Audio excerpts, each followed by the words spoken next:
450 మంది ఫ్యామిలీస్ ని బయట పడేసి రోడ్డు మీద పడేసి ఆయన ఎకానమీ పెంచేది ఏంటండి? మేము మొత్తం 450 ఫ్యామిలీస్ ఇక్కడ ఉంది, ఆల్మోస్ట్ 500 ఫ్యామిలీస్ ఉన్నాయి. ఇంతమందిని రోడ్డు మీద పడేసిన తర్వాత ఆయన ఎకానమీ పెంచేదేంటి? మేము హ్యాపీగా ఉంటున్నాం ఇక్కడ, కష్టంతో కట్టుకున్నాం ఇంటిని, కష్టార్జితం ఇది. ఇంటిని మాత్రం వదిలేదు లేదు, మేము వదలమండి ఇంటిని. మాకు బఫర్ జోన్ అన్నది ఫస్ట్ లేదండి. గాంధీ సరోవర్ కోసం అని అడిగారండి, నోటిఫికేషన్ ఇచ్చారు, మేము కుదరదన్నాము.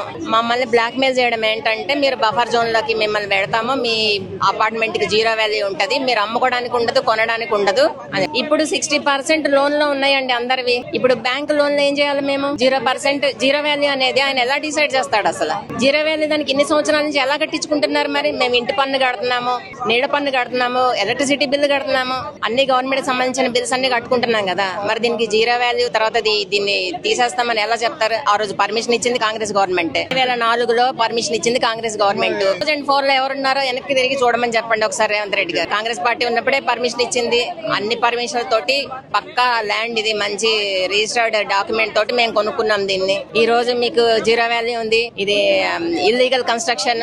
ఎవరండి ఇల్లీగల్ కన్స్ట్రక్షన్ డిసైడ్ చేయడానికి? మరి ఇల్లీగల్ కన్స్ట్రక్షన్స్ కి డబ్బులు ఎందుకు తీసుకున్నారు? ఇప్పటిదాకా పర్మిషన్ ఎలా ఇచ్చారు? ఇప్పటిదాకా బిల్స్ ఎలా కట్టించుకున్నారు మాతోటి? ఇంటి పన్ను, ఆ పన్ను, ఈ పన్ను అని ఎందుకు కట్టించుకున్నారు? ఈ రోజు నీకు అవసరం అయినప్పుడు దీనికి 0 వాల్యూ అంటున్నావు, తర్వాత ఇల్లీగల్ కన్స్ట్రక్షన్ అని చెప్పి ఒక ముద్ర వేస్తున్నారు ఈ ఇంటి మీద. ఇది అమ్ముకోవడానికి లేదు, కొనడానికి లేదని మళ్ళీ బ్లాక్. ఇందిరం మిల్ అనే పేరు ఎందుకు వచ్చిందండి? ప్రతి వాడికి ఒక ఇల్లు ఉండాలని కదా వచ్చింది. మరి మా ఉన్న ఇంటిని కూలగొడతామనేది ఏం కాంగ్రెస్ పార్టీ అసలు? అది